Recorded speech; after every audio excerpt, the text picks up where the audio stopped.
ശ്രീ റെജി ലൂക്കോസ്, ഈ കോൺഗ്രസിനെ സംബന്ധിച്ച് സതീശൻ ഒഴിച്ച് ബാക്കി എല്ലാവർക്കും മിഷൻ ഇമ്പോസിബിളും സതീശന് മാത്രം മിഷൻ പോസിബിളുമായിരിക്കുന്ന ഒരു പ്രത്യേകമായ പ്രതിഭാസമാണോ കേരള രാഷ്ട്രീയം?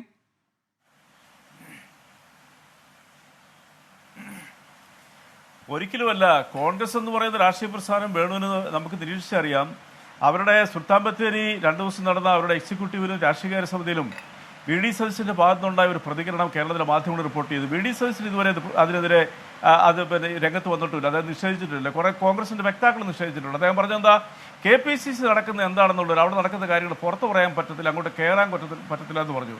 അത് കോൺഗ്രസിലെ KPCC ആയിട്ട് ബന്ധപ്പെട്ടിരിക്കുന്ന ഒരുപാട് നേതാക്കന്മാരെ വേദനിപ്പിച്ചിട്ടുണ്ട്. അവിടെ എന്ത് ദുരൂഹതയാണോ നടന്നുകൊണ്ടിരിക്കുന്നത്? വളരെ പ്രതിച്ഛായുള്ള AK ആന്റണിയെ, ചെറിയാമ്പലിനെ പോലെ ഉള്ളവർ ആ പാർട്ടിയുടെ ഓഫീസിൽ എല്ലാ ദിവസവും വരുമ്പോൾ എന്ത് ദുരൂഹത അവിടെ നടക്കുന്നത്? അപ്പോൾ എന്തൊക്കെ ഉണ്ടെന്നുള്ളൊരു കേരളത്തിലെ പൊതുസമൂഹത്തിന് ബോധ്യമായി കഴിഞ്ഞു. ഞാൻ ഇനിയിപ്പോൾ ശ്രീകുമാർ സാർ പറഞ്ഞ ഒരു കാര്യത്തിനോട് ഒന്ന് പ്രതികരിച്ചിട്ട് ഞാൻ ഈ ചോദ്യത്തിന് മറുപടിയിലേക്ക് വരാം. രമേശ് ചെന്നിത്തല മുറിവേറ്റ ഒരു കോൺഗ്രസിന്റെ സമര നേതാവാണ്.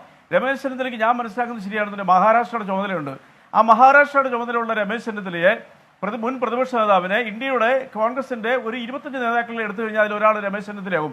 ഈ വി ഡി സതീശനൊക്കെ എത്ര ജൂനിയറാണ്. അദ്ദേഹത്തിന് കോഴിക്കോട് കോർപ്പറേഷന്റെ ചുമതല നൽകി അദ്ദേഹത്തിന് ഒതുക്കിയിരിക്കുക. എന്തൊരു വിരോധാഭാസമാണ്. അങ്ങനെ പല നേതാക്കന്മാരെയും. അതുകൊണ്ട് മിഷൻ 25 എന്ന് പറയുന്നത്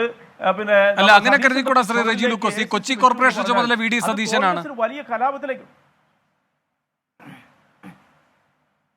അല്ല, ഞാനതിന് പറഞ്ഞല്ലോ, വി ഡി സതീശൻ എന്ന് പറയുന്നതാണ് രമേശ് ചെന്നിത്തല എന്ന് നോക്കിയത്. ഞാൻ അതിന് അത്ര കാര്യങ്ങൾ വിശദമായിട്ട് പറഞ്ഞത്. രമേശ് ചെന്നിത്തല എത്രയോ സീനിയർ ആയിട്ടുള്ള ദേശീയ നേതാവാണ്. രമേശ് ചെന്നിത്തല NSUവിന്റെയും യൂത്ത് കോൺഗ്രസിന്റെയും പ്രസിഡന്റും AICC ജനറൽ സെക്രട്ടറിയുമായിരുന്ന സമന്വിതനായ നേതാവിനെ ഈ രീതിയിൽ ഒതുക്കുക എന്ന് പറഞ്ഞിട്ടുണ്ടെങ്കിൽ അപ്പോൾ അത് എങ്ങനെയാണ് വി ഡി സതീശന് രമേശ് ചെന്നിത്തല ഇങ്ങനെ കമ്പയർ ചെയ്യുന്നത്? കോൺഗ്രസ് പാരമ്പര്യത്തിൽ ശ്രീകുമാർ സാറിന് നിഷേധിക്കാൻ പറ്റുമോ?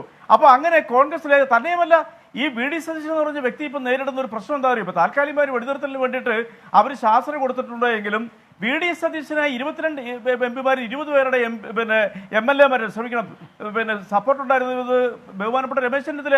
അദ്ദേഹം കണ്ടോൺമെന്റ് ഹൗസ് കൊണ്ട് ഒഴിഞ്ഞു കൊടുക്കുന്നതിന് താമസം വന്നു. 2 പേരുടെ മാത്രം ബന്ധമുള്ള വി ഡി സതീശനെ കേരളത്തിലെ പ്രതിപക്ഷ നേതാവാക്കിയതാരാ? അത് സാക്ഷാൽ KC വേണുപോലെ. അദ്ദേഹത്തിന് ഭാവി ലക്ഷ്യമുണ്ട്.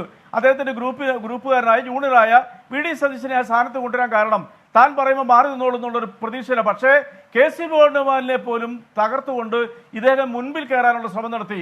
ഏകപക്ഷീയമായ പ്രസ്താവനകൾ, KPCC പ്രസിഡന്റിനെ പോലും അവഗണിച്ചുകൊണ്ടുള്ള പ്രവർത്തനങ്ങൾ, അതുപോലെ തന്നെ BJP-യോട് 1% പോലും BJP-ക്കെതിരെ ഒരു വാക്ക് പറയാത്ത രീതിയിൽ കേരളത്തിലെ നല്ല കോൺഗ്രസ്സുകാർക്ക് ഉണ്ടായ അതൃപ്തി അവിടുന്ന് പുറത്തു പറയുന്നില്ലെന്നേ ഉള്ളൂ. അപ്പോൾ നിങ്ങൾ മനസ്സിലാക്കണം, ഇപ്പോൾ ഈ നാടകത്തിനെല്ലാം പിന്നിൽ ഇദ്ദേഹത്തിന് ഇങ്ങനെ വിട്ടുകഴിഞ്ഞാൽ തന്റെ ലക്ഷ്യം പൂർത്തീകരിക്കുകയാണെന്ന് ബോധ്യമുള്ള KC വേണുഗോപാൽ തന്നെയാണ് അപ്രതീക്ഷിതമായിട്ട് KPCC പ്രസിഡന്റ് സ്ഥാനത്തേക്ക് ആ കാലാവധിക്ക് മുമ്പ് തന്നെ, അതായത് മാറ്റി നിർത്തിയ കാലാവധിക്ക് മുമ്പ് തന്നെ വീണ്ടും KPCC പ്രസിഡന്റ് സ്ഥാനത്തേക്ക് കൊണ്ടുവന്നാരാ? സാക്ഷാൽ KC വേണുഗോപാലാണ്. അന്ന് മുതലേ വി ഡി സതീശൻ അറിയാൻ തന്റെ സ്ഥാനത്തിന് ഇതുണ്ടാവും. കേരളത്തിലെ മുതിർന്ന കോൺഗ്രസുകാരിൽ 90% വി ഡി സതീശനെതിരാണ്. കാരണം വി ഡി സതീശൻ അവരെ എല്ലാം വെട്ടിനിർത്തി. ഇപ്പൊ ബഹുമാനപ്പെട്ട ഉമ്മൻചാണ്ടി സാറിനെ കുറിച്ചോട് പറഞ്ഞല്ലോ, ഒരു വാക്ക് ഞാൻ പറയാം. KPCC പ്രതിപക്ഷ സ്ഥാനം ഏറ്റെടുത്തതിന് ശേഷം കൃത്യം 3 മാസമായപ്പോൾ അന്നത്തെ ഒരു MLA മാത്രമായിരുന്ന നമ്മുടെ ഉമ്മൻചാണ്ടി സാറ് എന്തോ ഒരു അഭിപ്രായം പറഞ്ഞു പാർട്ടിയെ കുറിച്ച്. ഈ വി ഡി സതീശൻ എറണാകുളത്ത് വെച്ച് പത്രസമ്മേളനത്തിൽ പറഞ്ഞ എന്താ, ആരും കോൺഗ്രസിനെ കുറിച്ച് അഭിപ്രായം പറയണ്ട, അതിന് ഞാനും KPCC പ്രസിഡന്റ് താക്കീത് കൊടുത്തു. അതാണ് വി ഡി സതീശന്റെ അപ്രമാദിത്വം എന്ന് പറയുന്നത്. അതിനുള്ള തിരിച്ചടിയാണ് ഇപ്പൊ നടന്നിരിക്കുന്നത്. ഒരു കാരണവശാലും ഒറ്റ കാര്യം പറയാൻ അനുവദിക്കണം.